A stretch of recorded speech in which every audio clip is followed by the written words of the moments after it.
नमस्कार दोस्तों।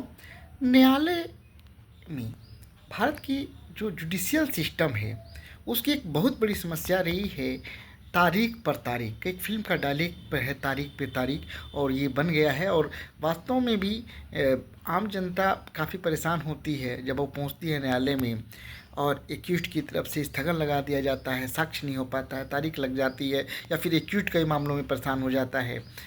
तो तारीख पर तारीख एक ऐसी अवधारणा है जो क्रिमिनल जस्टिस सिस्टम को बहुत हद तक प्रभावित करती है।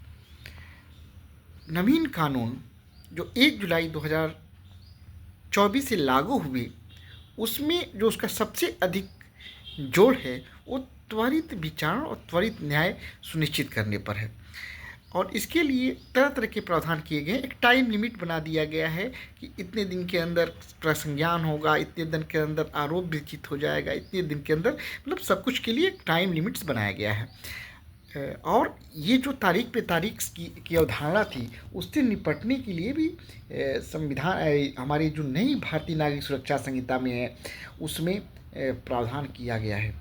और यह प्रावधान है कि दो से अधिक स्थगन को अलाउ न करना। यानी अगर स्थगन हो अलाउ भी होगा तो वो दो होगा, और दो स्थगन तब होगा जब वो पक्षकार की परिस्थितियों से बाहर किसी कारण के आधार पर दिया गया हो। यदि ऐसा कोई कारण नहीं है तो स्थगन अलाउ नहीं होगा।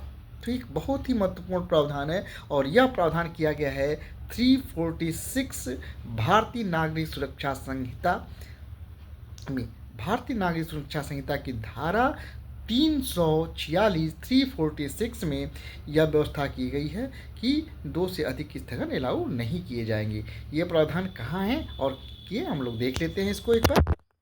धारा 346 कार्यवाहियों को मुलतवी या स्थगित करने की न्यायालय की शक्ति का जिक्र करता है।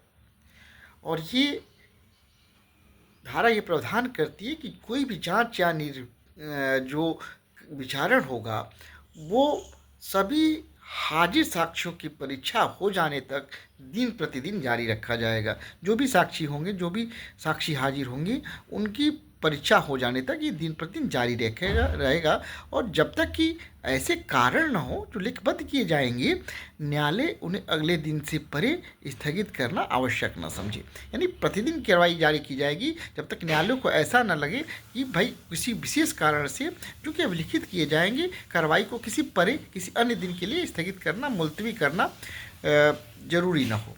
इसी धारा 346 की उपधारा 2 के चौथे परंतु के खंड ख बहुत महत्वपूर्ण है, और जिसका जिक्र मैंने किया है, जिसमें 2 स्थगन अलाउ करने की बात की गई है। तो धारा 346 उपधारा 2 के चौथे परंतु के खंड ख यह उल्लिखित करता है कि जहाँ परिस्थितियाँ, एक बार हम इसको देख लेते हैं क्या कहा जाता है। जहाँ परिस्थितियाँ पक्षकार के नियंत्रण के बाहर हैं, न्यायालय द्वारा अन्य पक्षकारों के आक्षेपों की सुनवाई के पश्चात और ऐसे कारणों से जो अभिलिखित किए जाएं, 2 से अनधिक स्थगन प्रदान किया जा सकेगा।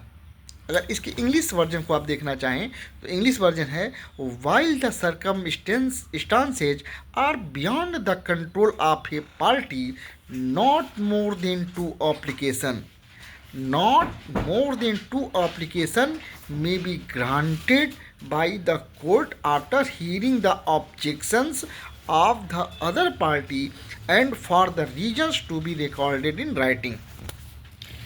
तो ये बहुत महत्वपूर्ण धारा है। इसको जब एनालिसिस आप करते हैं तो इसमें 2 चीज़ें हैं। पहली बात तो स्थगन तभी अलाउ किए जाएंगे जब वह कारण जिन पर स्थगन आधारित है, जिसके लिए स्थगन मांगा जा रहा है, वो पक्षकार के नियंत्रण के बाहर हैं। परिस्थितियां ऐसी हैं कि वो पक्षकार के नियंत्रण के बाहर हैं। और जब ऐसी परिस्थितियां हैं जो पक्षकार के नियंत्रण के बाहर हैं, तो इस आधार पर अगर स्थगन दिया जाएगा तो स्थगन मंजूर किया जा सकेगा, लेकिन न्यायालय 2 से अधिक स्थगन मंजूर नहीं कर सकता है।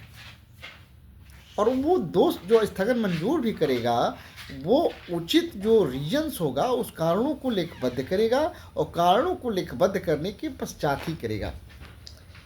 और 2 से अधिक स्थगन नहीं अलाउ किया जाएगा। जो 2 स्थगन अलाउ भी होंगे उससे पहले जो विपक्षी होगा, जो अन्य पक्षकार होगा, उसके आक्षेपों पर सुनवाई की जाएगी और न्यायालय लिखित कारण उसको देगा। उनको लिखित कारणों के द्वारा ही स्थगित कर सकेगा, अन्यथा नहीं। तो 2 से अधिक स्थगन जो है अलाउ नहीं होंगे। और इसका कंप्लायंस पे सरकार का विशेष जोर है।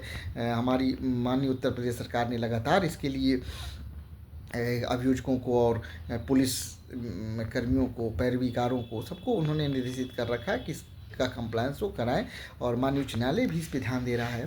तो ये बहुत ही महत्वपूर्ण प्रावधान है जो तारीख पर तारीख की अवधारणा को खंडित कर सकता है। यह प्रावधान ऐसा प्रावधान है जिससे न्यायालय भी बाध्य होगा और न्यायालय को अगर स्थगन देना होगा तो 2 स्थगन दे सकता है, उन कारणों को लिखित करते हुए और अन्य पक्षकार की सुनवाई करने के पश्चात। और यदि न्यायालय को लगता है कि पक्षकार जो परिस्थितियां हैं वो पक्षकार के नियंत्रण के बाहर है तो 2 स्थगन अलाउ कर सकता है, लेकिन तीसरा स्थगन कतई अलाउ नहीं करेगा।